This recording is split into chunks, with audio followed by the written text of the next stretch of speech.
Vous êtes-vous déjà demandé pourquoi l'océan est salé? C'est une question simple avec une réponse fascinante. L'océan tire son sel des roches terrestres et des ouvertures dans les fonds marins.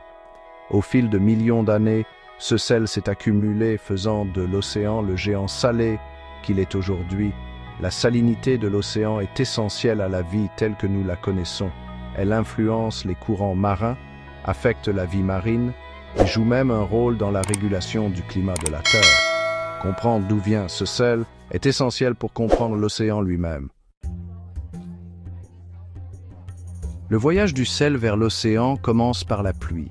Lorsque la pluie tombe sur la Terre, elle érode les roches, les décomposant en particules plus petites. Ces particules, y compris les sels et les minéraux dissous, sont ensuite transportés par les rivières et les ruisseaux vers l'océan. Imaginez les rivières comme des tapis roulants géants transportant les sels dissous de la terre à la mer. Au fil des millions d'années, ce processus constant a entraîné l'accumulation massive de sel dans l'océan. Il est important de noter que la quantité de sel apportée par les rivières varie en fonction de facteurs tels que les précipitations, le type de roche et les activités humaines. Alors que les rivières ajoutent constamment du sel à l'océan, un autre processus est à l'œuvre pour augmenter sa salinité, l'évaporation.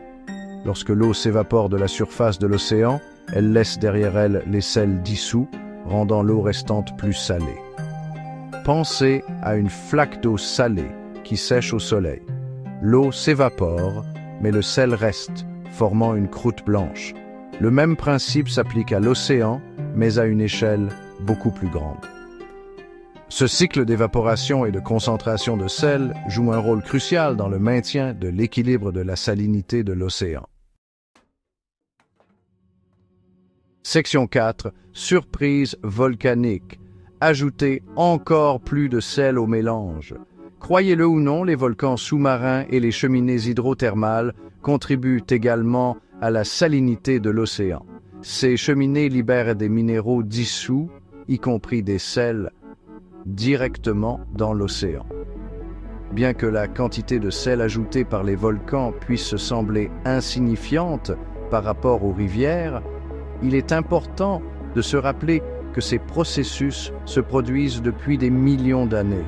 Au fil du temps, même de petits ajouts peuvent avoir un impact significatif sur la salinité globale de l'océan. Section 5. La vie dans la mer salée.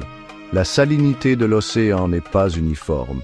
Certaines mers, comme la mer Morte, ont une salinité beaucoup plus élevée que d'autres en raison de facteurs tels que les taux d'évaporation et l'apport limité d'eau douce. À l'inverse, les régions polaires ont tendance à avoir une salinité plus faible en raison de la fonte des glaces. Malgré ces variations, la vie marine s'est adaptée pour prospérer à différents niveaux de salinité.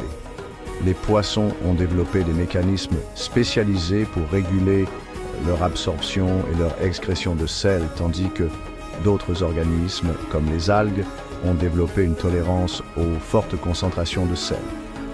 La salinité de l'océan témoigne de l'interconnexion des systèmes terrestres. C'est le résultat de processus géologiques, de phénomènes atmosphériques et d'adaptations biologiques qui travaillent tous ensemble pour façonner l'océan que nous connaissons aujourd'hui.